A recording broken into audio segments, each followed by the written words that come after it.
السلام عليكم ورحمة الله وبركاته. بسم الله الرحمن الرحيم. الحمد لله رب العالمين، والصلاة والسلام على نبينا محمد وعلى آله وأصحابه أجمعين. اللهم آمين. So I welcome to the very first lecture of this series, or this course on the book of knowledge by Imam Al-Ghazali, which is part of his encyclopedia, or his magnum opus, the Ihya Ulumuddin, the revival of religious sciences. What we'll be doing for this coming 8 weeks, inshallah, we're meeting every Monday after Salat al-Maghrib or so. We'll start maximum at 6. Sometimes we might start at 5:45, 5:50, but maximum we'll start at 6, inshallah subhanahu wa ta'ala. So if you want to pray Maghrib here at Al-Muqyafa, feel free to do so. If you want to pray Maghrib at Sayyidina Hussein radiallahu ta'ala anhu, feel free to do so as well. If you want to pray at Al-Azhar, you can do that as well. So regardless, after Maghrib by a short while we start, inshallah. Just a few things regarding logistics before we enter the talking about Al-Imam Al-Ghazali and the revival of science and the topic of this course, inshallah subhanahu wa ta'ala. As I said, the course is for 8 weeks and we meet once a week, so there are 8 lectures. The first lecture for today is an introduction about Imam Al-Ghazali and about the revival of religious sciences, his book Ihya Ulumuddin, and talking about this particular chapter, or this particular book that we'll be discussing, which is the Book of Knowledge, the first book in the first quarter of Ihya Ulumuddin. We'll talk about that in a little while, inshallah. So this is the first lecture, and then Imam Al-Ghazali has divided the Book of Knowledge into 7 subdivisions. So these 7 subdivisions will be divided according to the 7 lectures that we'll have remaining. So we'll take each subdivision or each chapter out of the Book of Knowledge. We'll discuss each one in each lecture, inshallah.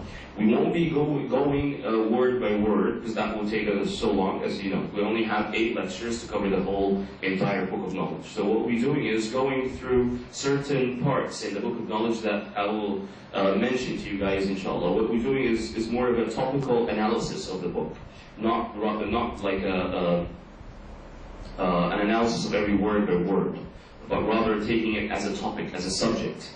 And the chapter, or the Book of Knowledge, or the chapter that we'll be discussing, will be the cornerstone of our discussion and explanation, inshallah. For somebody to get a certificate out of this course, needs to attend at least 6 out of the 8 lectures. And then whoever attends the whole 6 or 7, whoever attends 8 lectures out of the 8 will get this certificate with distinction, all right, for attending the 8 lectures. And we'll also be discussing later on. I'll take a kind of a vote if you guys would like to do some kind of even a higher level certificate for whoever wants to sit for an exam or something of that sort. But I'll let this whole examination issue more of an optional choice for you guys. But what is mandatory for somebody to get a certificate is to attend 6 out of the 8 lectures. Whoever attends 8 will get a certificate of attendance or completion with distinction, and then whoever wants to pursue higher level can then sit for an exam. Okay, but we'll discuss that when we come later on towards the second half of the course, inshallah subhanahu wa ta'ala. Clear enough so far? Okay, I take attendance at the end of the lecture, so I won't be taking attendance in the beginning. I'll take it at the end, so towards 7:30 or so, near the end of every lecture. Near the end of the lectures, I take attendance, inshallah. Okay.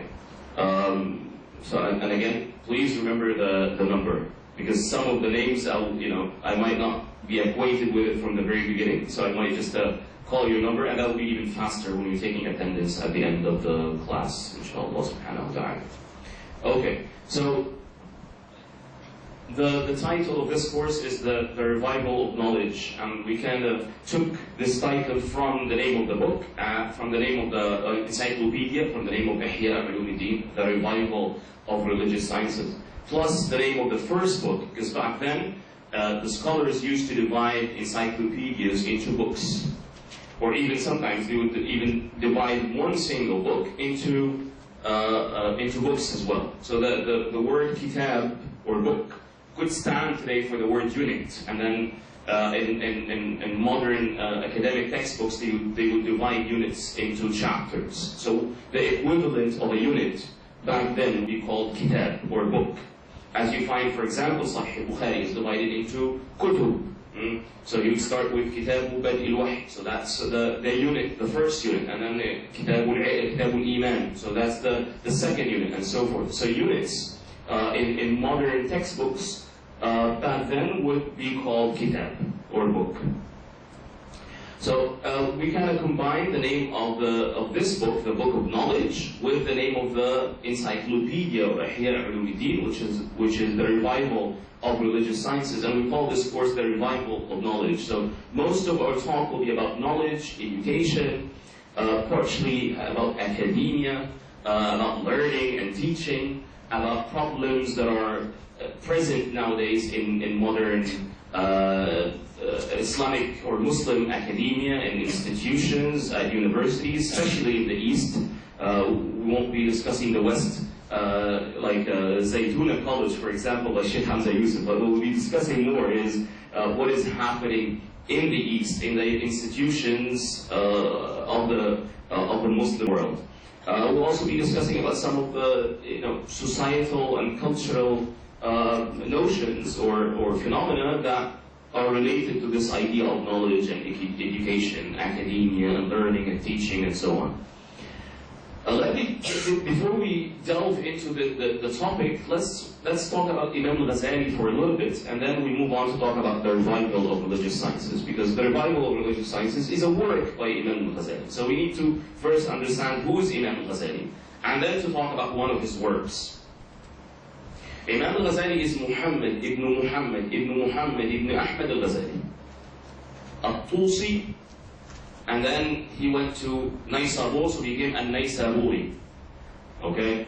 Al-Tusi, this is relating to his homeland, Tus. And back then, out of Iraq, this whole area of Iran and great parts of Afghanistan was known as Khurasan. So Khurasan included Naysabur, and included Bukhara, and included Jurjan, and included Tus, and so on. That was kind of a little bit, which is very close to Baghdad as well. But they treated Iraq as Iraq, and whatever was beyond Iraq became Khurasan. Okay? He was born 450 after Hijrah. And they usually tend to mention the date of the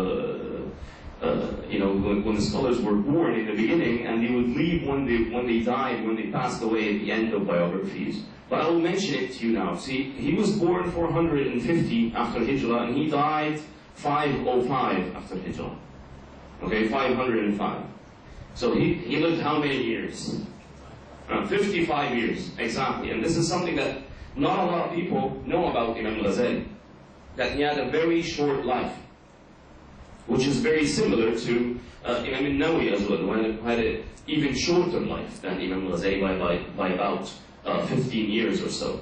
So Imam Al-Ghazali, the person that will be, the scholar that will be discussing his life now, has accomplished all what we'll be going to mention in 55 years, actually in less than 55 years, because people don't, usually or always humans don't start achieving and producing knowledge and so on once they're born. They wait a little bit. So the idea is that Imam Al-Ghazali lived for 55 years and he accomplished so much.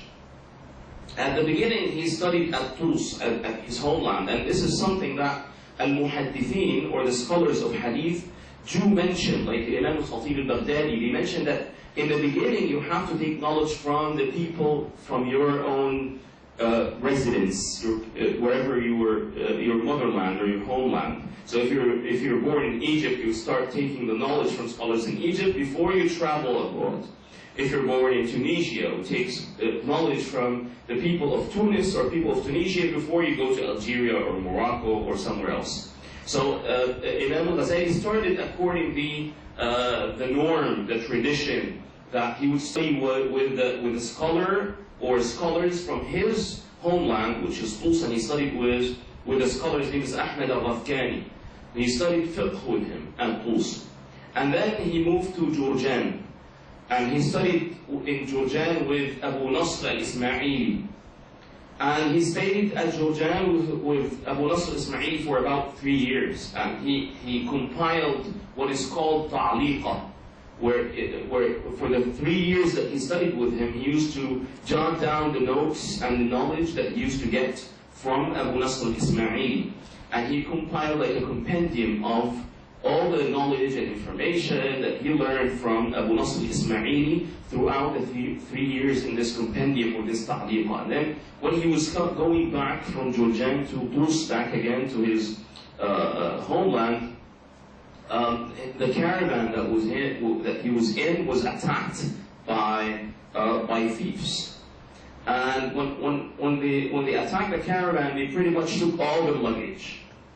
So Imam Al-Ghazali was in total grief, and he requested from one of the thieves that he would give him back a notebook in which he wrote it had all the knowledge that he learned from Abu Nasr al-Ismaili for the past 3 years.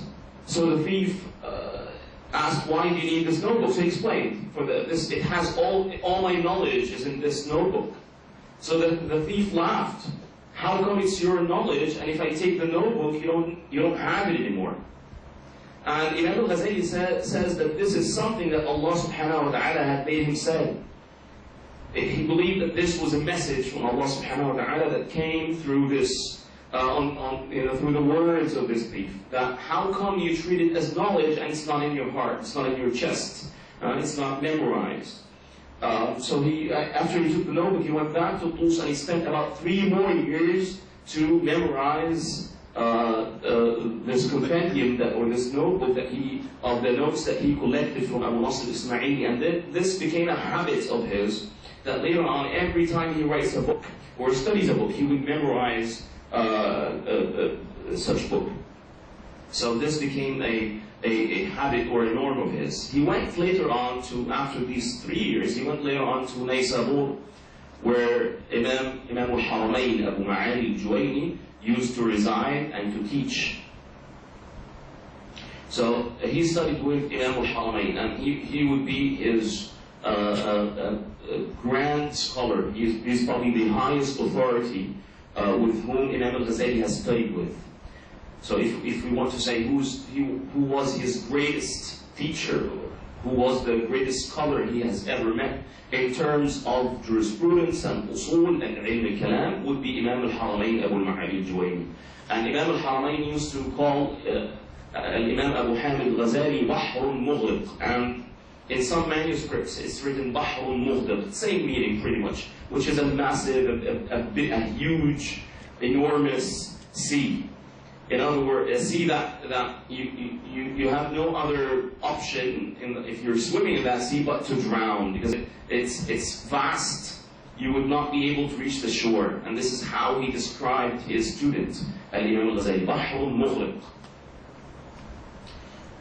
So he studied with Imam al-Haramayn Abu al-Ma'ali al-Juwayni, and he authored books in usul while his teacher is alive. And this is very important to note, because some students don't write books, don't write scholarly books until the death or until the pass away of their teachers, because they would consider this as some kind of competition with a teacher or something of that sort. And it is mentioned in some biographies that when he wrote Al-Mankhul fi Usul al-Fiqh, one of Imam Al-Ghazali's books in Usul, Imam al-Haramayn said, wouldn't you have waited until I die before you write this book? Because it was kind of a very high level.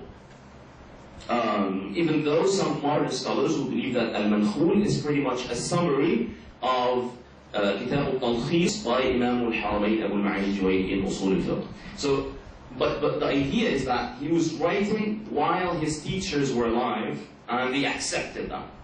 Which means that he reached a high level of scholarship while his teachers were alive. This says a lot about his capacity in learning and capacity in disseminating knowledge as well. He moved on to Baghdad in 484. He taught at Al-Nizamiyya, which was the school established by Nizam al-Mulk, the great wazir of that time. And then he decided, after 4 years, to travel to Hajj at 488. He decided to go perform Hajj at 488. And he did. And then after that, in 489, he traveled to Damascus. And Imam Al-Ghazali did 2 journeys to Damascus. He went at 489 to Damascus, and during that time, this 489 and so on, Imam Al-Ghazali started to develop or started to move towards Sufism rather than usul and fiqh and so on. And many things happened to him during these couple of years that he spent between Damascus, then he went to 489 to Damascus, and then he went to Jerusalem, and then he went back again to Damascus. And during that time, a lot of his Sufi experiences were developed. He went into Khalwa at one of the minarets, famous minarets in Damascus, and he stayed at one of the zawiyas in Al-Jami' al-Amawi, in which Sufi masters would be located. And especially during his second journey, Imam Al-Ghazali radiallahu ta'ala anhu was not known for the public, because he kind of left the scholars used to have a certain dress code. So he left the dress code of scholars, and he began to wear and be dressed like the Sufis. So he was not known for the common people, and actually some incidents happened to him, made him leave certain area from Damascus until he left Damascus altogether. Because while he was there, he would sometimes be at Al-Jami' al-Amawi, and he would find a layman would be asking some of the jurists, and he found that this person was not given an answer for his question. So he called on him, and he asked him, what is your question again? He said the question, and he posed the question, and Imam Al-Ghazali gave him the answer for it. So the jurists were seeing this, what was going on. So they came to Imam Al-Ghazali, actually asked this layman, what did this Sufi guy tell you? What did this person tell you? So he narrated what happened with Imam Al-Ghazali. So they went over to Imam Al-Ghazali and started discussing ilm with him, and discussing knowledge and discussing fiqh. So they found him to be a great scholar. And they said, okay, we'll see you tomorrow, and then we can have a lecture or a lesson for you, and so on. So at night he left that town and went to somewhere else. When he went to other places in Damascus, and he would enter the al-jami' or a masjid, and one time he entered one of the masajid in Damascus, and he heard the teachers, or one of the teachers was saying, and Al-Ghazali, Hafidahullah, Al-Ghazali was saying so-and-so in that book. So he was hearing his name being recited by the teachers in Damascus. And he was afraid from ujb, afraid from vanity. So he decided to leave Damascus altogether, because he didn't want to, whenever he would go to a masjid, he would hear his name being said. And they don't know that he is between them. So he left Damascus. He did travel to Egypt, and he made sure to visit Alexandria. May Allah lift all the hardship and difficulties of people over there. And then he wanted to go to the western part of the east, which is going to the Algeria and Morocco, when he heard about Yusuf ibn Tashfin, that he was a just leader, but then later on he heard that he passed away. So he decided to move back to Baghdad. And when he came back out of this whole trip, that he went to Hajj, and then to Damascus, and then Jerusalem, and then back to Damascus, and then went to Egypt, Alexandria, and then he traveled all the way back again to Baghdad. And after this Sufi journey that he had, because throughout this journey from Damascus and Egypt and Jerusalem and so on, he made sure that he'd go to Al-Mashahid, he would go to Al-Maqamat of Al-Awliya, he would go to the tombs of the great saints and sages of Islam, and he made sure to visit them. So after this Sufi journey, he came back to Baghdad, and then he started teaching Al-Ihya, giving the lessons in Ihya Ulumuddin and Al-Nizamiyya for a few years. And then he went back to Khurasan, moved for a very short visit to Naysabur, and then he came back to his homeland where he started Tutus, and he established like a small school next to his house. And then he passed away then. And it was narrated that his brother narrates. His brother is Ahmed ibn Muhammad al-Ghazali. His brother narrates that before the death of Imam al-Ghazali, he saw him after performing prayer or wudu, I can't recall. He asked for a kafan, for the cloth that is used for with the death or the deceased. So he asked for a kafan, and he put it on his eyes, and he said, "Okay, I accept the call of the Lord." And he went into his bed and laid down, put the kafan on himself, and he passed away. And this was the death of Imam al-Ghazali, radiallahu ta'ala anhu. Some of the quick things that we need to mention about Imam al-Ghazali, and some people actually don't quite know a lot about that in this regard.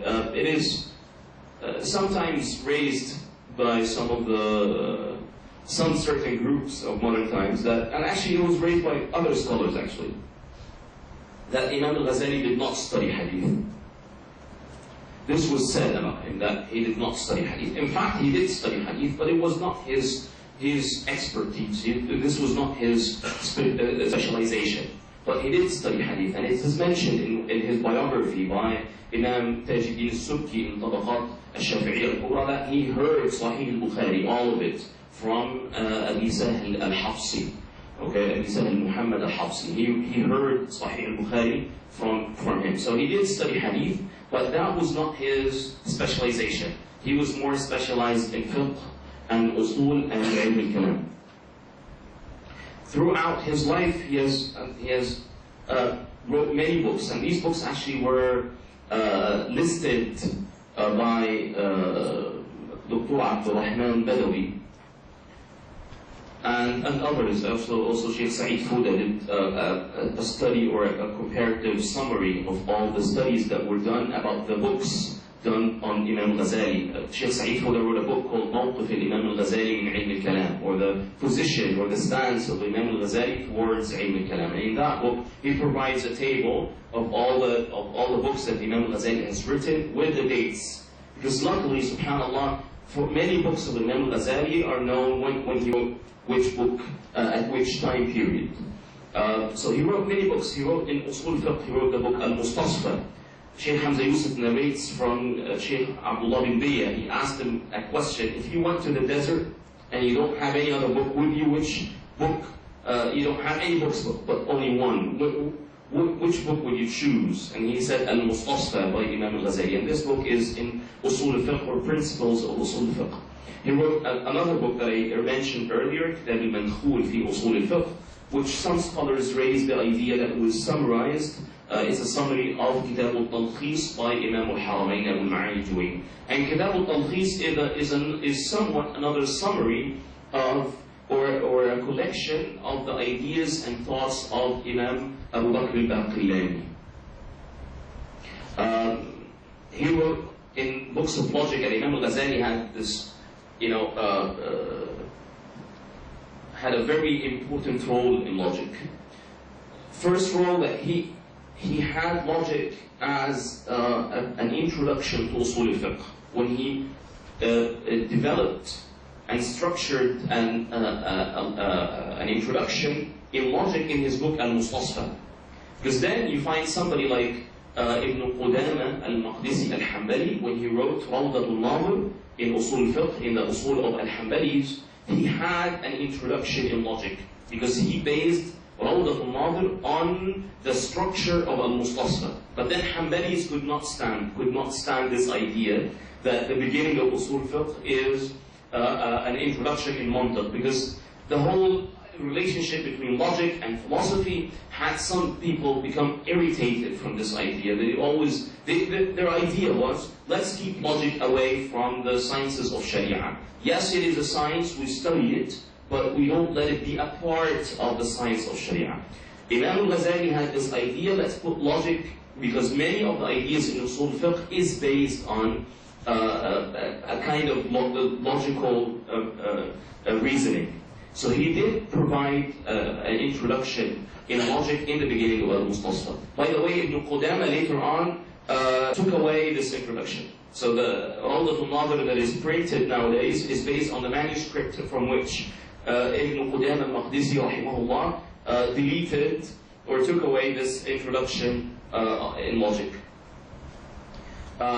Another role, so Imam Al-Ghazali made logic very close to Usul al-Fiqh. So this is one accomplishment that he has done to the Muslim Turath or the Muslim tradition. Another idea was that he wrote in logic using a different rhetoric that was used by the majority of the logicians that were pretty much based on what Al-Farabi and then Ibn Sina has wrote. But he wrote Al-Qistas al-Mustaqim, and he brought logic to be very close to the words of Al-Sharia.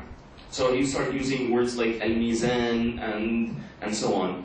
And he did the same thing in the book Mihak al-Nadar, also another short treatise on logic, or in logic, in which he used new words. And this is something very interesting, because Imam Al-Ghazali, who wrote Tahafud al-Falasifa, the incoherence of the philosophers, and it has been translated to English, in which he was refuting the ideas of Ibn Sina and refuting the ideas of Al-Farabi. Ibn Sina had a very short book. It was supposed to be a big book, but he was not able to finish it because he died before he finished it, called Mantiq al-Mashriqiyin. And Ibn Sina wanted, before he passed away, he started to have this idea, why not we write in logic, but using Eastern Arabic terms rather than the terms that were translated from the Greek philosophy. So he had this idea, let's have a rhetoric or a discourse, a Muslim and Eastern discourse for logic and philosophy that is different than the logic and philosophy of the Greeks. And he actually said in the beginning of that book, when he said, this is the science of Mantiq, he said, this is one of the words that I cannot change. And then he moved on to see if he can change other words. But this was not completed. So this is kind of, one person could say that this is ironic, that Imam Al-Ghazali was refuting Ibn Sina's positions in towards certain articles of faith. He was the same person who kind of carried that idea, or actually developed the idea of Ibn Sina to provide logic in a structure that would be acceptable by the jurists and by al-mutakallimin and so on. So he wrote Mihak al-Nadar, and he wrote Al-Qistas al-Mustaqim, in which he wrote logic in a very new thawb, sort of speaking, very new dress. Imam Al-Ghazali also wrote in Ilm al-Kalam. He wrote a book called Al-Ittisal fi al-I'tiqad. And Al-Ittisal fi al-I'tiqad becomes another book in I'tiqad other than the part about faith and creed in Ihya Ulum al-Din. Because after the book of knowledge in Ihya Ulum al-Din, Imam Al-Ghazali moves on to talk about Qawa'id al-Aqaid, or the principles or the fundamentals of beliefs. So, and then he wrote Al-Risala al-Qudsiyya, in which he explains Qawa'id al-Aqaid. So Qawa'id al-Aqaid becomes a matn, so to speak. And it is, until nowadays, it's treated as matn, or a treatise, or a manual in creed. and it has been explained by Sidi Ahmed Zarruq radiallahu ta'ala anhu, شرح عقيدة الغزالي, and actually has two explanations. Sidi Zarruq had this, he was very passionate to write more than one explanation on the books that he used to study. So he wrote two explanations on Aqidah Imam Al-Ghazali radiallahu ta'ala anhu, and he wrote numerous, 20-something I believe, explanations on Al-Hikam Al-Ata'iyya. Okay, and about 4 or 5 of them are now printed out of these 20-something or 17-something. I can't, there are over 17 explanations, and each one is different. So anyways, coming back to Imam Al-Ghazali, he wrote Al-Iqtisad fi al-I'tiqad in Ilm al-Kalam, and in which he was, I can say he was towards the traditional view of Sunni Islam, the Ash'ari creed, in that book, Al-Iqtisad fi al-I'tiqad. Along with Ihya Ulum al-Din, he wrote other books that are related to tasawwuf and that are related to morals and ethics. He wrote Mizan al-Amal, which is more of a book on moral theory, which is a very important book as well, and has been printed here in Egypt at Dar al-Ma'arif, I believe. I mentioned to you guys the incoherence of the philosophers, and before the incoherence of the philosophers, he wrote a book about the objectives and the views of philosophers. He summarized the views and the objectives of philosophers called Maqasid al-Falasifa, and he wrote another book for the logic of philosophers on which he based the arguments in the incoherence of philosophers called Mi'yar al-Ilm. So he wrote Maqasid al-Falasifa, Mi'yar al-Ilm, and then Tahafut al-Falasifa, the incoherence of philosophers, which Ibn Rushd later on came and wrote the incoherence of the incoherence. And then I believe Khawaja Zada later on came to write a kind of analysis or a comparative study between both of them, between incoherence of philosophers and the incoherence of the incoherence.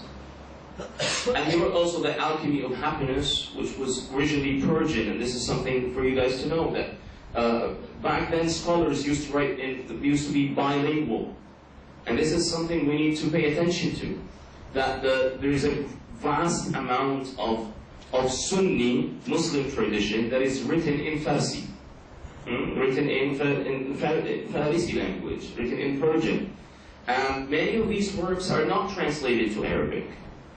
So people now will give judgments about Turath this, Turath that, and they're not aware of what is written in Persian. That's I'm sorry to say, but that's a shame. Okay?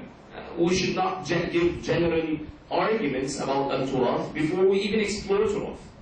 A great, vast amount of Turath is not even explored because it has been written in Persian. I'm talking about Sunni Turath, let alone Shi'i or philosophical Turath. They're not really dogmatic philosophers, so they don't write in a Sunni creed or a Shi'i creed, but they write in philosophy in general, like Ibn Sina, for example, even though he's closer to the Shi'is, of course.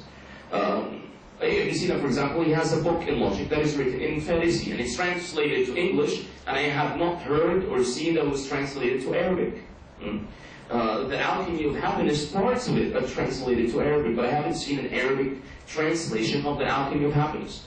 But I have found an English translation in 2 volumes of the Alchemy of Happiness. So some of the books are written in Farsi language, and we're not aware of, unfortunately. So unless we get to, and later on they became written in Turkish as well. But see, Khorasan, Arabic was the formal language, but the society used to speak Persian. Arabic did not become the cultural, symbolic language all of a sudden. It took a while. So for so long, Arabic used to be al-lugha rasmiyya, the official language of the Muslim nation. But the language that he used on daily basis, Persian, was still a live language until today, of course. So again, I need to emphasize. I cannot emphasize it much, no matter how long I talk about this, that we need to pay attention to this idea that there is a great, vast amount of turath that is written in Persian. I'm talking about Sunni turath, not necessarily Shi'i turath.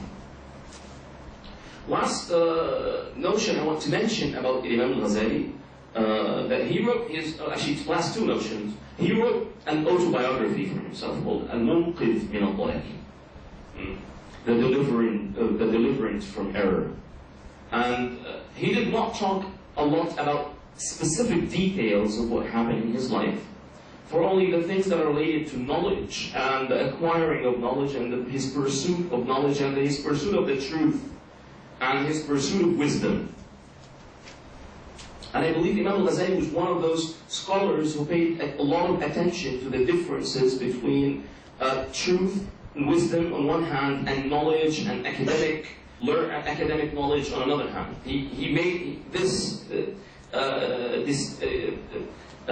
distinct notions. They were very distinguished by him. He knew what is academic, and on the other hand, he did not treat academic knowledge as wisdom or the truth. So in Al-Munqidh min al-Dalal, he discusses this idea of wisdom and truth and how he came about to the Sufi path. And for this particular reason, Sheikh Sa'id Fud, as I mentioned, wrote his book, The Stance or the Position of Imam Al-Ghazali in Ilm al-Kalam, or towards Ilm al-Kalam, because it is sensed in Al-Munqidh min al-Dalal that he and also in the Book of Knowledge of Ihya al-Ulumuddin, that he kind of rejects the path of Ulama al-Kalam. So for this particular reason, and Sheikh Sa'id Fud is alim min Ulama al-Kalam, is a theology scholar, so of course he pays attention and is concerned about this matter. So all in all, he wrote an autobiography, so it's important for you guys to go through this book. He also wrote, and I forgot to mention this, he also wrote a treatise called Faisal al-Tafriqa, بين الإسلام والزندقة, which is pretty much he wanted to distinguish, he wanted to put a measure or a standard between what is Islam and what is not Islam. Regarding the articles of faith and beliefs, what beliefs would make a person a Muslim and what beliefs would make a person not a Muslim. And of course, this book, Faisal al-Tafriqa, is very important for Sunnis to study because it counters the takfiri spirit of Wahhabis. Okay? I am blunt. So it's an important work for people to pay attention to, Faisal al-Tafriqa. Lastly, and last but not least, when I was going through the biography of Imam Al-Ghazali in Al-Tabaqat al-Shafi'iyya al-Kubra, Imam Tajuddin al-Subki quoted one of the scholars, his name is As'ad al-Mayhani. And he said, As'ad al-Mayhani, he said that no one would benefit from the works of Imam Al-Ghazali unless no one would ever benefit from the works of Imam Al-Ghazali unless the person who reads Imam Al-Ghazali has great intelligent mind. And he said, Kamal al-Fahm. Almost he has a perfected capacity of comprehension and understanding and intellectual ability. So, Imam Tajuddin al-Subki took from this and he said, I like this very much.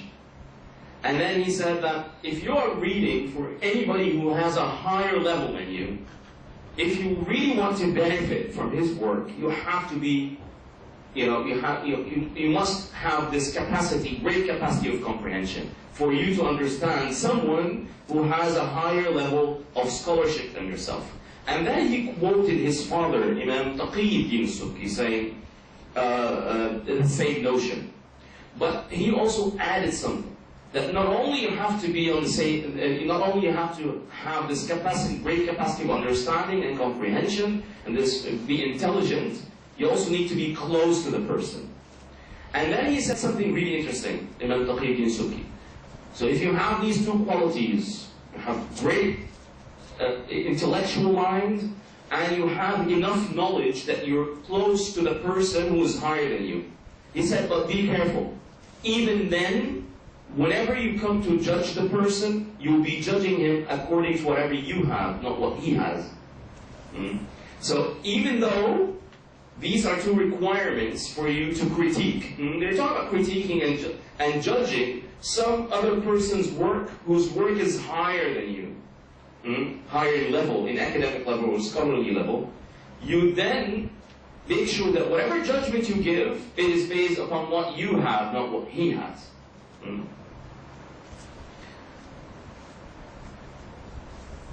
Okay, let's move on to talk about Ihya Ulumuddin, because this is one of the works, greatest works of Imam Al-Ghazali, and this is the work upon which, from which we'll be studying, inshallah, the Book of Knowledge. Sidi Abdul Qadir Aidarus, he has a book which has been printed with Ihya Ulumuddin in various prints, called Ta'arif al-Ahya bi-Fada'il al-Ihya. Ta'arif al-Ahya, meaning informing the living about the virtues of al-Ihya, about the virtues of the revival of religious sciences. It's a short treatise, but he talks about how important the book is.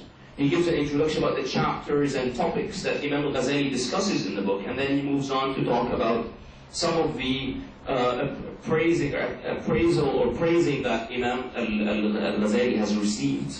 How teachers used to recommend to their students reading the book, the works of Imam Al-Ghazali. And there was something that was interesting that was mentioned in Ta'arif al-Ahya, and it's actually quoted from, I believe, Al-Yafi'i's book, one of the books of Imam Al-Yafi'i. There was a Maliki scholar, Ibn Hirzuhum, I believe that was his name, and this Maliki scholar used to reject the high status of Imam Al-Ghazali and to look down upon Al-Ihya, and saying this book has many weak narrations, and he was kind of against Ihya Ulumuddin. So and the person who narrates this, the sanad of Imam Al-Yafi'i, goes to Al-Imam Al-Shadili radiallahu ta'ala anhu, because he was in the same time of Ibn Hirzum. So Ibn Hirzum saw a dream.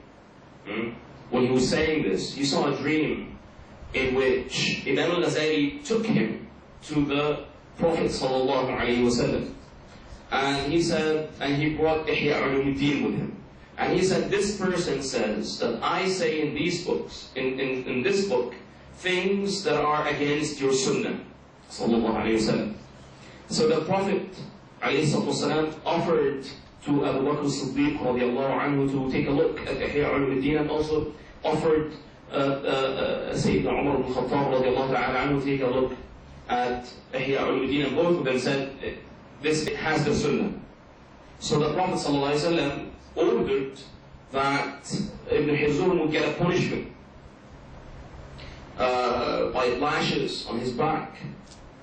And then after a few, Abu Bakr as-Siddiq radiallahu ta'ala anhu has asked, he made shafa'ah, he has asked the Prophet sallallahu alaihi wasallam, to stop this punishment. He said perhaps he misunderstood things. And Imam Al-Ghazali, as it's narrated, he accepted the intervention, the conflict resolution from Sayyidina Abu Bakr as-Siddiq radiallahu ta'ala anhu. So, and then when Ibn Hirzum woke up the next day, he found the marks from the punishment on his back. And he went to his students and to his majlis saying, and he showed them the marks, and he said, and ever since he used to be a passionate reader of the Ihya Ulumuddin and other works of Imam Al-Ghazali. Another interesting quote that was mentioned in Ta'arif al-Ahya by Abu Muhammad al-Kazruni, who said that if all knowledge was to be erased, we can retrieve it back from Ihya Ulumuddin. So it's like a mind gym. Okay, let's suppose that all books are erased, are lost, but we need only one book from which we can retrieve whatever else is lost. So he would choose Ihya Ulumuddin, out of which everything else could be retrieved.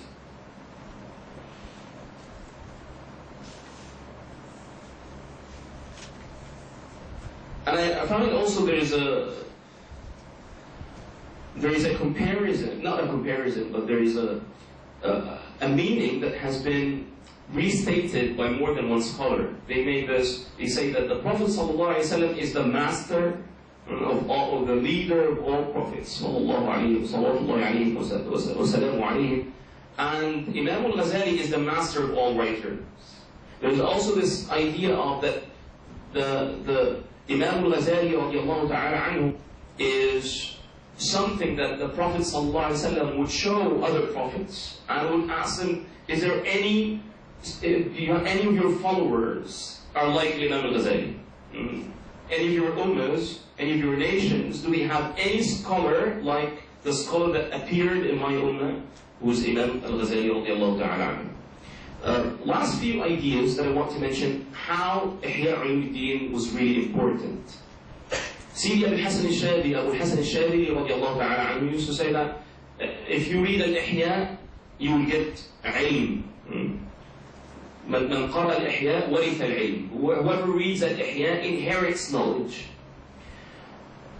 Imam al-Nawawi rahimahullah ta'ala wa radi anhu was a great Sufi, even though he used to hide behind fiqh.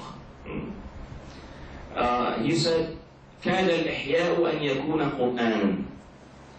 Ihya Ulumuddin almost became a Quran. And some people go, how come you guys say that? How come you made that kind of comparison?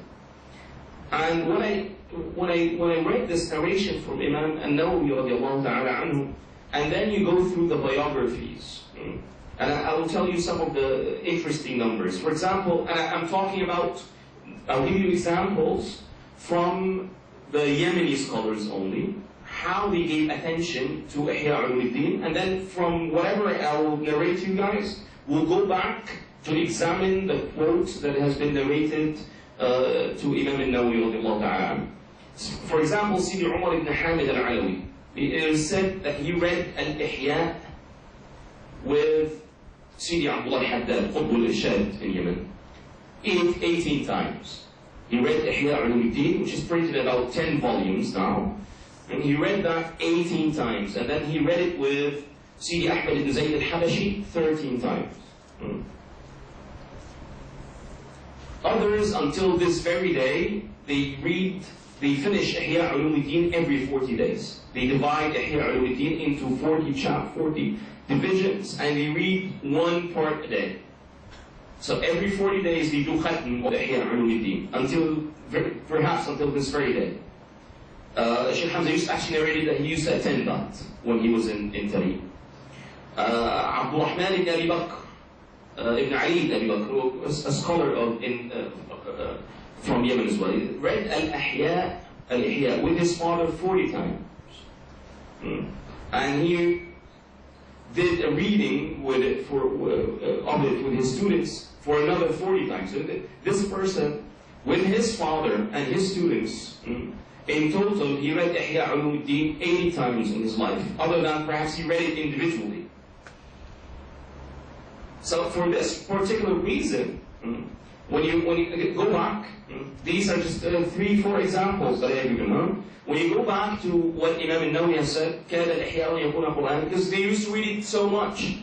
They used to do khatm of Ihya Ulumuddin. So this is what he meant. People are paying attention so much to Ihya Ulumuddin that they're doing khatm of it. Not that he's saying that it became Quran or it will become the words of Allah subhanahu wa ta'ala. Of course he doesn't mean that. But Al-Quran, one of the etymological roots of Al-Quran comes from Al-Qira'ah, which is a tilawah that is always recited. Because it either comes from Qara'a or Qara. That's why Imam Shafi'i, because he used to recite according to Ibn Kathir, Al-Makki, so he used to say Al-Quran. You find in the Kitab al-Umm and the books of Imam Shafi'i, he would not, in the manuscript, he would not write Al-Quran. He would write Al-Quran. So the etymology, the roots of this word would be Qara, not Qara'a. Al-Quran would be what? The compiled. That's why we say Qarya, village, because it compiles everybody in it.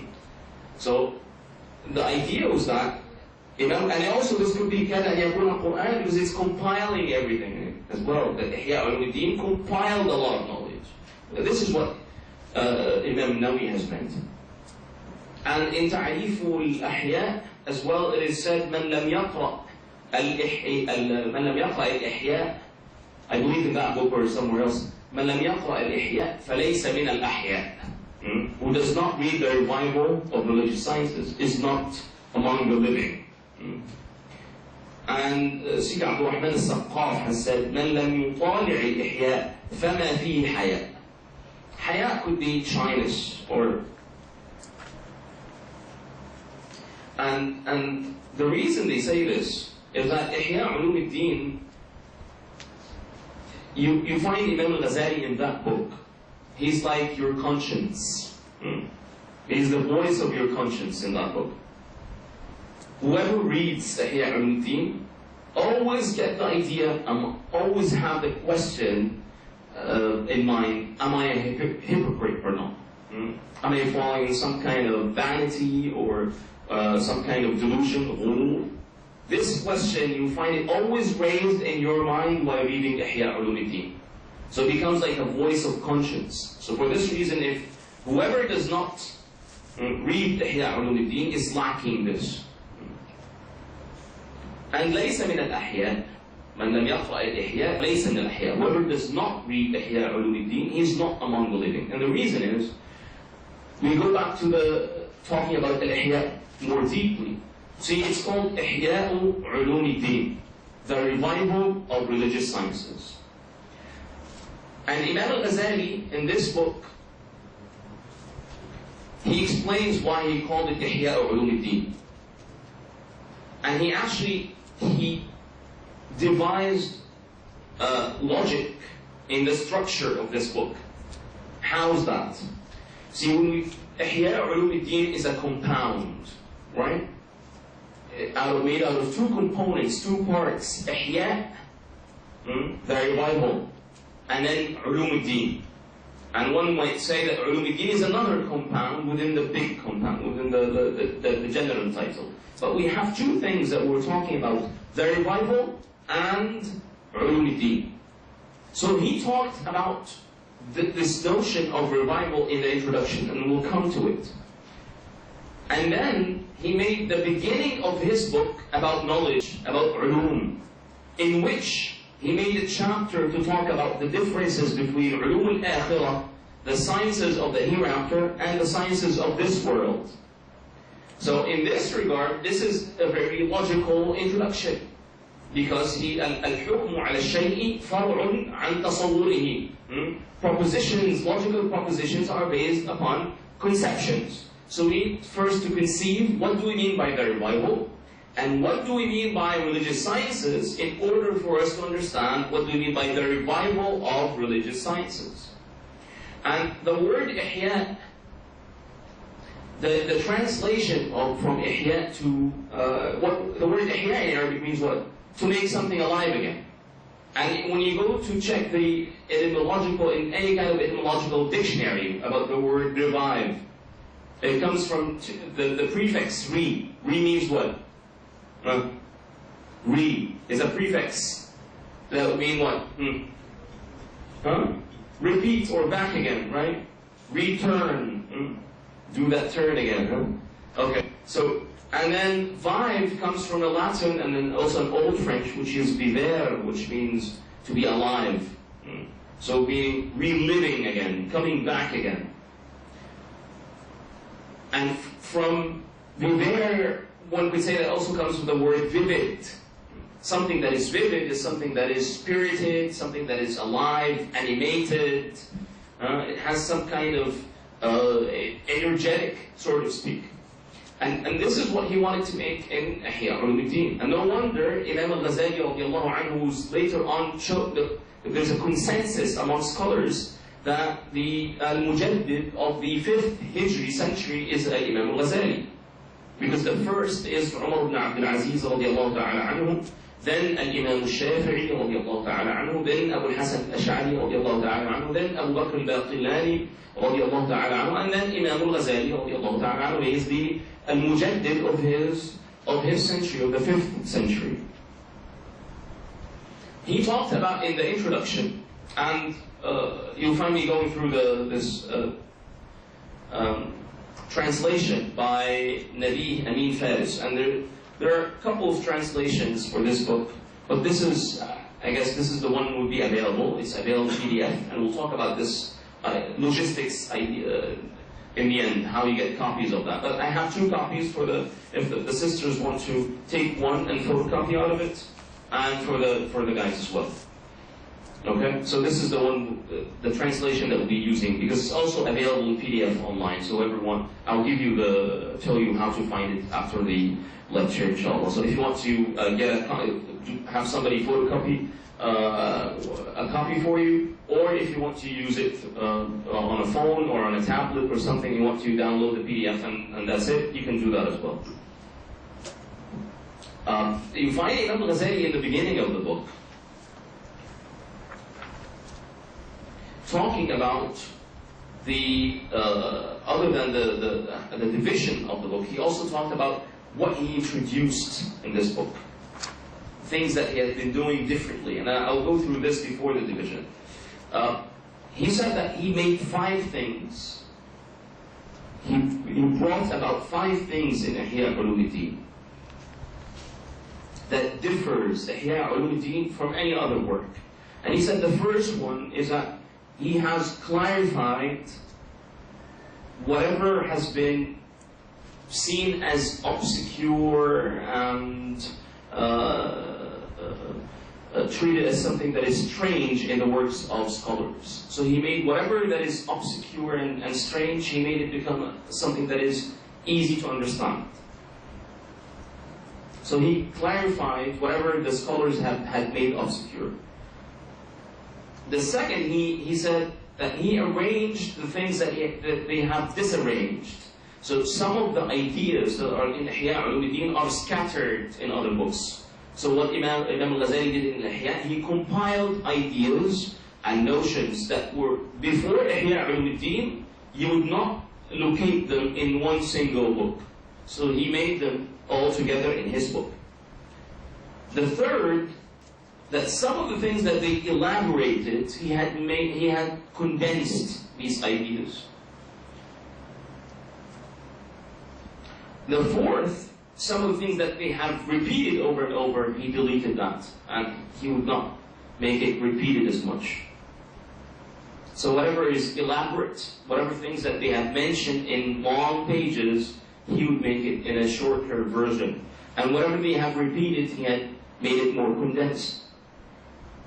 And whatever ambiguous, vague, intricate, subtle, he made sure to discuss in the book.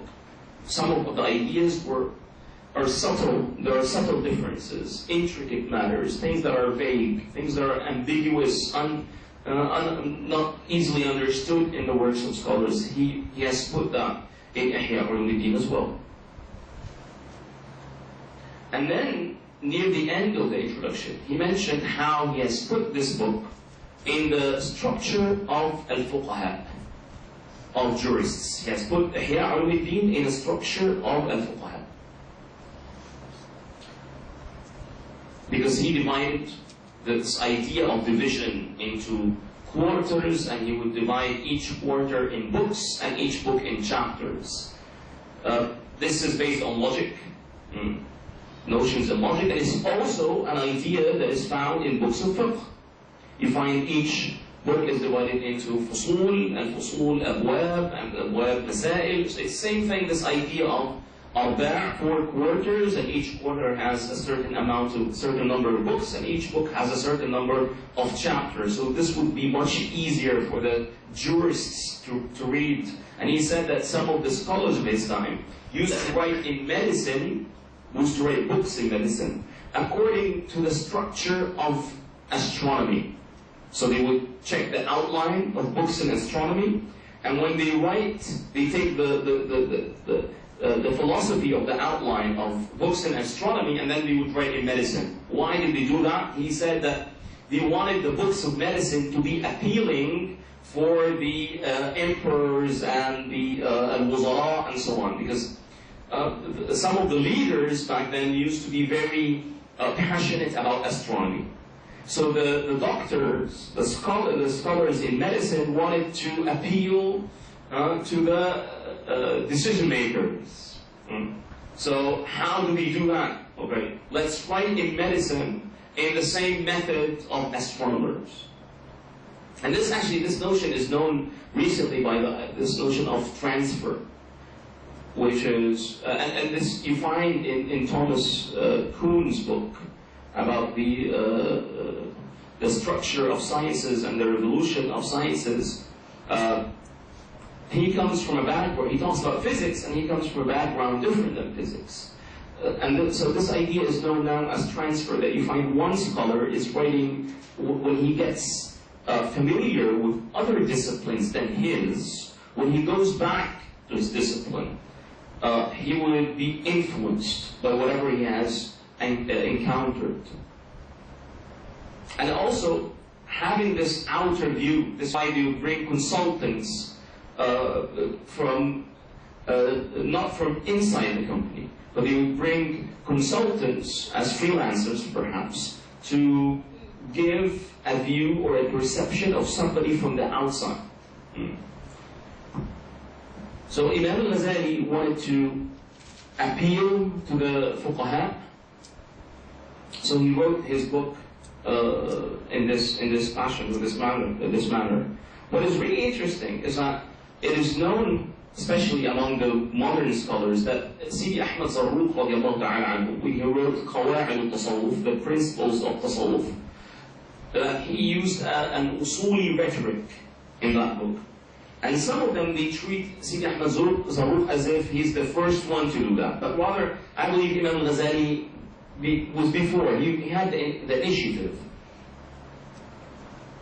But of course, Sidi Ahmad Zarruq, in his book, the rhetoric, the usuli rhetoric in his book, Qawa'id al-Tasawwuf, is much, much stronger than Imam Al-Ghazali in Ihya Ulumuddin. Imam Ghazali uses a language that can be accepted by Sufis and can be accepted as well by the jurists. Sidi Ahmad Zarruq, some of the Sufis, that when they read Qawa'id al-Tasawwuf, they think, what is this? Are we reading a Sufi book or are we reading an usul book?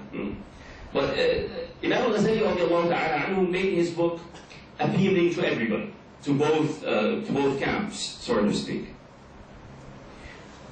Talking about this idea and these notions, what he has done in Ihya Ulumuddin, and whether the 5 things that are new in Ihya Ulumuddin than other books that were written beforehand, and the idea of bringing Sufism appealing or in a form and structure that fuqaha would be passionate about. Makes us talk about 2 ideas. One is some of the traits of Imam Al-Ghazali, personal traits of Imam Al-Ghazali, and the other is to talk about the Sufism of Imam Al-Ghazali, radiallahu ta'ala anhu. And then the last thing that we'll talk about, these are 3 notions that are remaining in this lesson. The last notion we'll talk about is the book of knowledge itself. Okay? See, Imam Al-Ghazali said the 5 things that he has done in Ihya Ulumuddin. He clarified matters that require clarification. He arranged things that are not arranged. He condensed things that are elaborate. He deleted what is repeated. And 5th, he talked about ambiguous and vague matters. When we take a look at the personality of Imam Al-Ghazali, one of the important things one of the important qualities of Imam Al-Ghazali radiallahu ta'ala anhu, that he was very aware of the idea of differences and subtleties between things. He was very attentive to this idea that things sometimes appear to be the same and yet they're not. There is some kind of a subtle difference between them. An example of this, Imam Al-Ghazali puts something I believe is fascinating. He talks about the difference between true hunger and crave. Because crave is pretty much what he calls as false hunger. He says al-ju' al-sadiq and al-ju' al-kadhib. Real or true hunger, or false hunger, which is kind of like craving something. And he said, if you want to know علامة الجوع الصادق, what is the, how can we identify true hunger? He said, if a person has true hunger, he would eat a loaf of bread with a great desire. And then he said, any kind of bread. And he would not think to eat the bread with something else. He would not think about whether it's whole wheat or not. Is it toast, or is it an Italian bread? Does it have Parmesan cheese on top or not? He would not think about these things. A person who is truly hungry would eat a loaf of bread with desire. Meaning, wow, this is awesome. This is great food. And he would not think what kind of bread it is, and he would not ask for anything else with it. He would not start thinking about, I need something with that bread, like a dip. You would not think about the dip. This is true hunger. He said, otherwise, if you start thinking about what you have, if you start thinking about what kind of bread it is, or if you think about what I'm going to have with that bread, then you're not truly hungry. This is not jur, real jur. This is just kind of craving. Which is really interesting. Nobody talks about this. Because see, we always repeat this idea that the Prophet ﷺ, it's sunnah that we don't eat until we become hungry. Right? And if we eat, we don't eat until we become full. Right? So he said, okay, let's take the first part. We don't eat until we become hungry. What do you mean by hungry? If you're choosing out of the menu, you're not hungry. You're craving. But hungry is a state in which you don't distinguish between kinds of food. Anything would work for you then. That's the kind of hunger that the Prophet ﷺ has meant.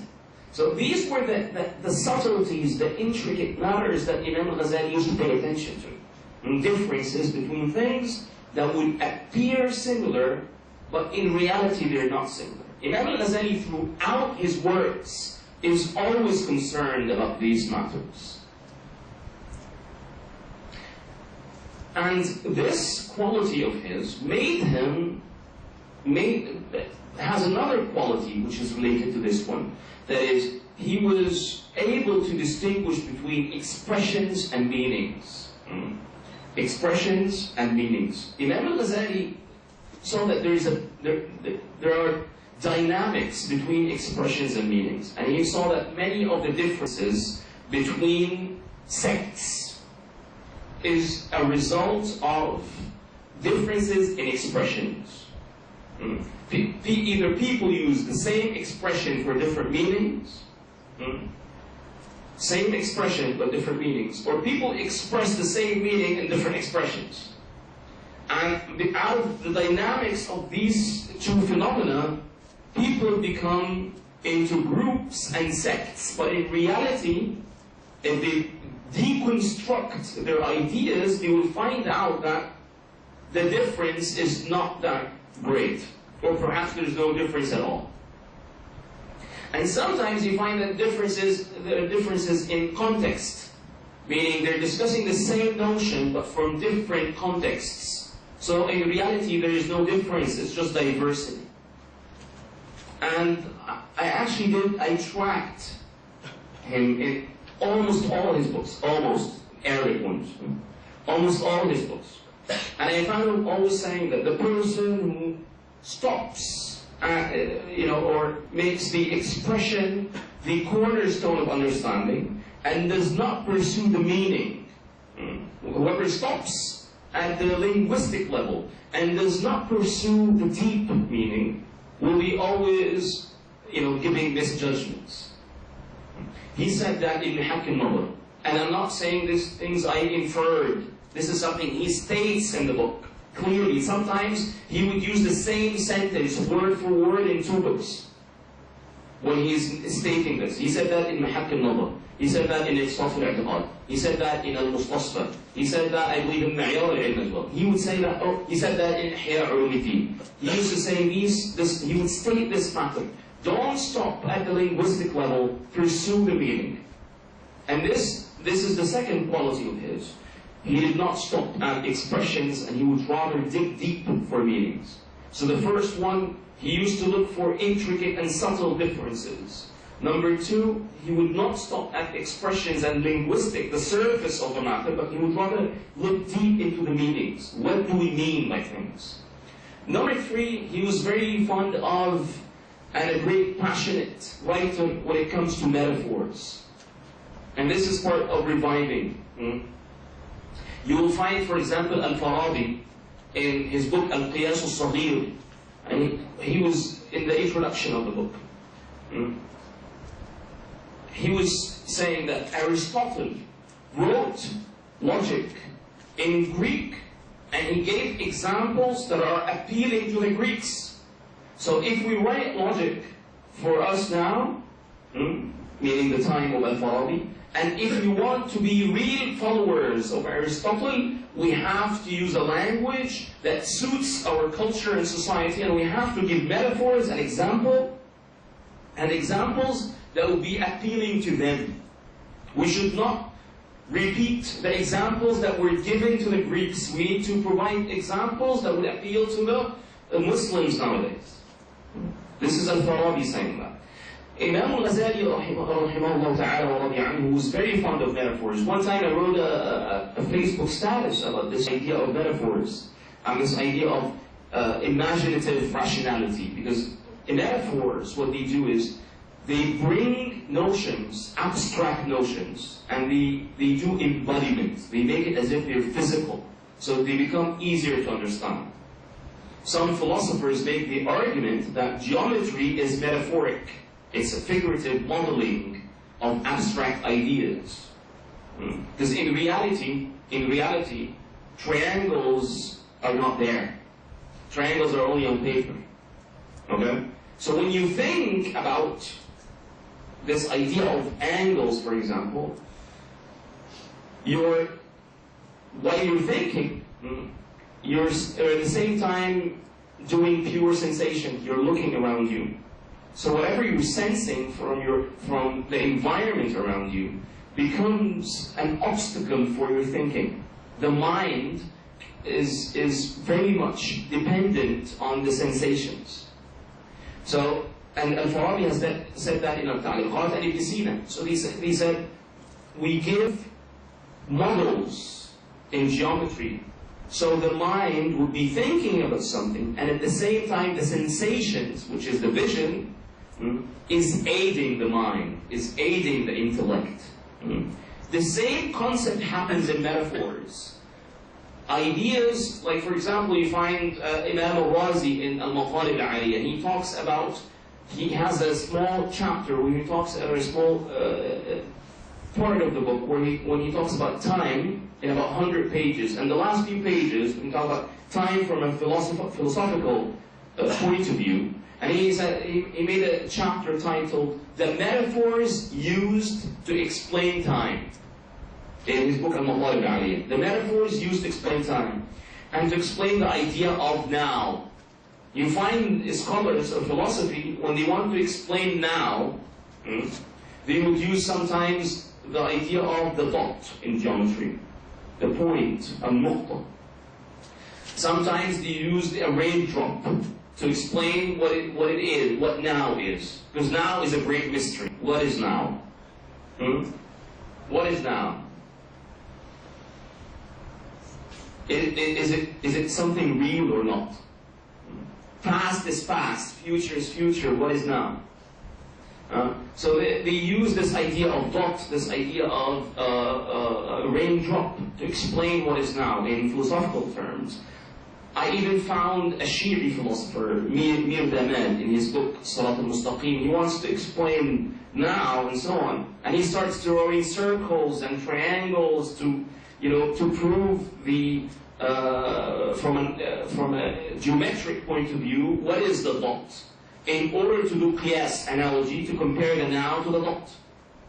And this is mathematical philosophy being done, which is now taught in various institutions, how to solve philosophical arguments using math. Using math symbols, for example. Coming back to Imam Al-Ghazali, the same concept, see, that they're using as philosophers in bringing abstract notions live for laymen is through metaphors. So Imam Al-Ghazali, you find him, for example, wants to let you pay attention to the close causes of things and to the far causes of things. There are close causes and there are far causes. For example, you wake up late in the morning, okay? And then you go late to a meeting that was supposed to be at 9 p.m., you go at 10:30. The close cause for you is the traffic that was in the road. Oh, there was huge traffic, there were busy roads. But the far cause, everything got pushed forward because you wake up in the morning late. Many people, they pay attention to the close causes of things, but they don't look deep into the far causes, how problems erupt in the very beginning. So he wanted to explain this idea. He said, don't be like an ant looking at a piece of paper, seeing the scribbles of somebody writing. The ant would think that this is coming from the pen.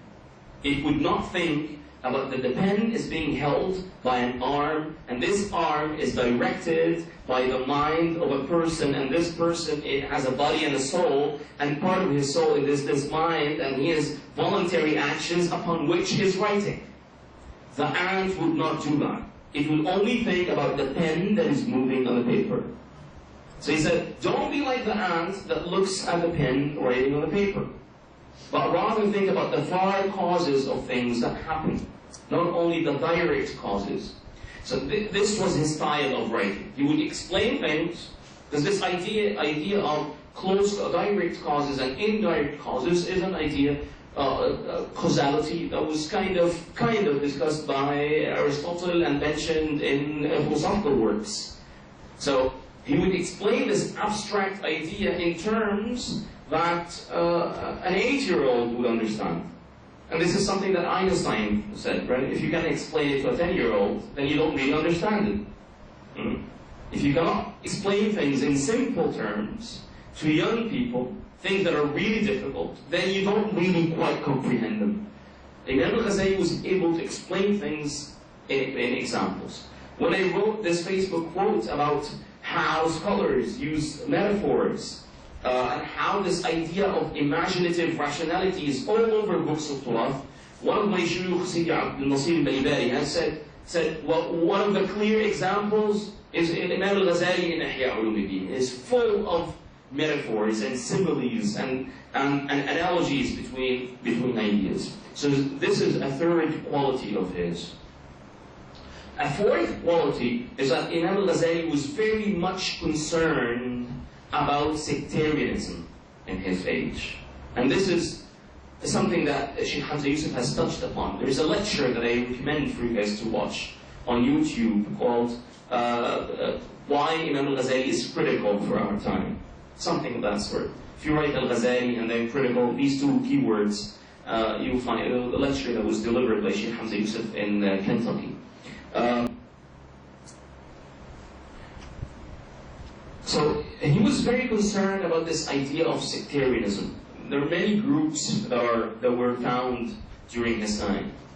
There were the Ismailis, al-Batiniyya, those who used to believe that there is literal or outer meanings of the Sharia, and there are inner and hidden meanings of the Sharia. And they believe that the outer should not be regarded. But what should only be acceptable is the inner meanings, which is in contradiction to the Sufi belief, which is both literal or outer meanings, and not literal, but rather outer meanings, and the inner meanings. Both of them are important. So Ismailis were there.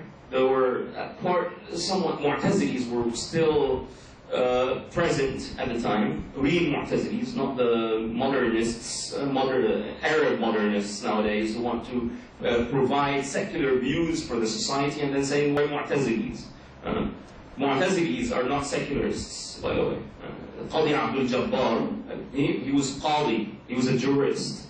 He used to apply Sharia. But people nowadays who reject Sharia, they say we're Mu'tazilis. That's funny, actually. Okay? Because one of the great Mu'tazilis was Al-Qadi Abdul Jabbar. And also Al-Basri, who wrote Al-Mu'tamad fi Usul al-Fiqh. So they used to adhere to the Sharia and apply Sharia in courts. Anyways, so there were Mu'tazilis, there were Ismailis, there were the Ash'aris as well. Then there were, this idea, fuqaha, that was a time in which the different madhahib, especially the Hanafis and the Shafi'i, were at a time where they get into fierce and furious debates and intellectual quarrels, so to speak. So you got Hanafis against Shafi'is, or Shafi'is against Hanafis, and you found Ash'aris against Mu'tazilis and back and forth. And then you find Sunnis in general against Ismailis. And then you find, in his view, Al-Ghazali, Muslims against those who appear to be Muslims, the philosophers. So this idea of sectarianism, people divided into groups and different methodologies. And then he was also aware of the Sufis who do things that are unlike the rest of those, and they are not really attentive to the academic knowledge. So Imam Al-Ghazali was very much concerned about this, and he was very much to kind of dismantle the ideas of these groups and to kind of deconstruct their views to come to single ideas that out of which all the problems and divisions arise from. He was very concerned about this matter. And this is why Sheikh Hamza Yusuf saw him as critical for our time, because we live in a sectarian time as well. Many groups, the easiest thing is that anybody who comes with a new idea is called something. Gets a title and then forms some kind of a movement or some kind of a political movement, and then taking a name and then creating things out of that. So the idea of sectarianism is very apparent in our time, and it has been very apparent in his time as well. Because after Imam Al-Ghazali, the Muslim Ummah lived a time out of which there was some kind of great amount of stability. Fuqaha were, yes, there were problems between them, but for the most part things were moving on. There were four grand jurists, one of the Hanafis, one of the Malikis, one of the Shafi'is, and one of the Hanbalis, and they were all present at the court. There were courts for each madhab. There were leaders of each madhab. Schools were run smoothly. Things began to kind of stabilize. But during his time, don't forget, during his time, the Crusaders were invaded, and they controlled Jerusalem. So this becomes another idea why Imam Al-Ghazali is important for our time, because the Muslim Ummah kind of took a strong hit by the Crusaders when they invaded Sham, and they invaded Jerusalem, and they took control over Quds and so on, and which is very similar to what we kind of witness nowadays as well. So the idea of sectarianism and the idea of divisions is both apparent in his time and our time as well. And all of this, actually not only this notion, if we go back to the three qualities that I mentioned before this, if you guys remember, the first quality, the intricate differences, this is something that nowadays we need to pay attention to. When we say, for example, when we say whether notions in Sharia or other daily notions. For example, you find, this is a societal idea, societal phenomenon. People now, they use marketing in everything. There is no difference between marketing and publicity anymore. There is publicity and there is marketing. They're two distinct ideas. But now they're not separated. They're very much confused. What is marketing and what is publicity? Make something public is not necessarily to market this idea. So Imam Al-Ghazali, if he was present in our time and he would discuss the norms of society, as he was discussing eating, for example, he would start saying, look, there's a difference between marketing and publicity, for example. I said that he used to pay attention to expressions and meanings and the dynamics between both. If Imam Al-Ghazali was present in our time, I believe he would pay attention to the idea, to the word jihad and the word terrorism. What do you mean by this? And what do you mean by this? What do you mean by terrorism? What do you mean by jihad? Other than the word, what is the meaning? What does it stand for?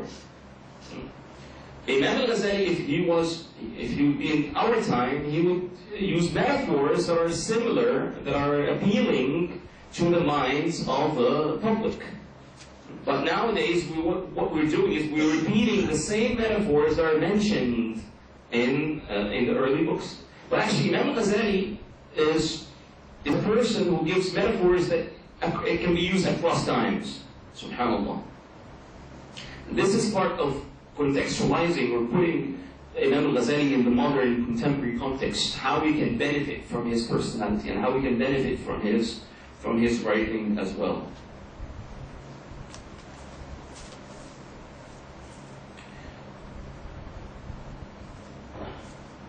I also mentioned that Imam Al-Ghazali was a Sufi, and it's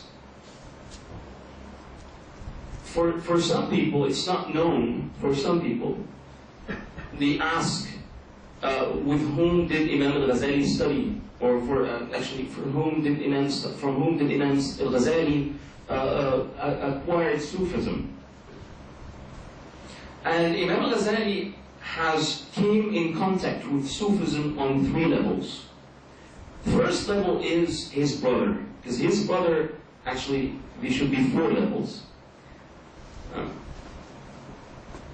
The first level is his father. His father used to be Ghazal. He used to work in knitting, doing things, making clothes, and so on. And he was a very pious man. He did not leave a lot of money for inheritance to be inherited from him. And when he used to serve the students of knowledge and scholars, his father used to serve them a lot and to make clothes for them. And before he passed away, he sent his 2 children, Ahmed and Muhammad is Imam Al-Ghazali, to a